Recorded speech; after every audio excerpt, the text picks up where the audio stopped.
So the Teacher Data Reflection Guide has been updated to reflect the new accountability system. In the new accountability system, the state is no longer just looking at the percentage of students who pass the test at approaches. Now they're taking the average of the number of students at approaches, the number of students at meets, and the number of students at masters. So we've changed the guide to reflect that.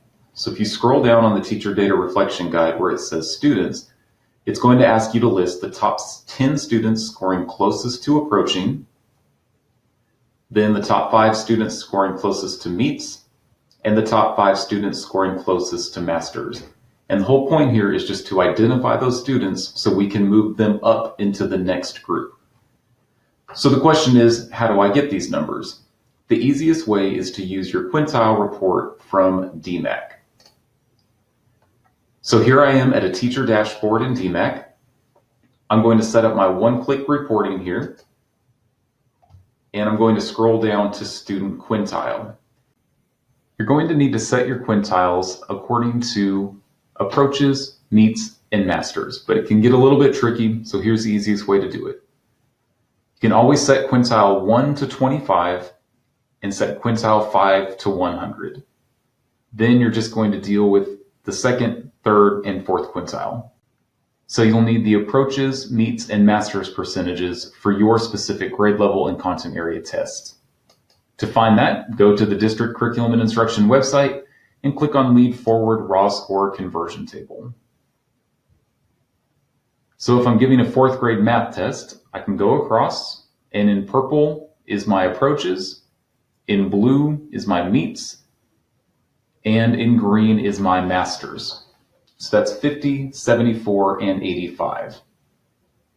Go back to DMAC, and you're going to set quintiles 2, 3, and 4 to 1 less than each of those numbers. So approaches was 50, so I need to make this 49. Meets was 74, so I need to make this 73. And masters was 85, so I need to make this 84. And I'll show you why. I'm going to save it. And then I'm going to run the quintile report for this test. So quintiles 1 and 2 now have all my students are in below. I just basically split it in half. Quintile 3 gives me all the students who made between 50 and 73%, which is approaches. Quintile 4 gives me all the students who made 74% to 84%, that's meets. And then quintile 5 gives me all the students who made 85% and above, which is masters. So now going back to the Teacher Data Reflection Guide, I'm going to need my top 10 students who scored closest to that approaching quintile, my top 5 who scored closest to meets, and my top 5 who scored closest to masters.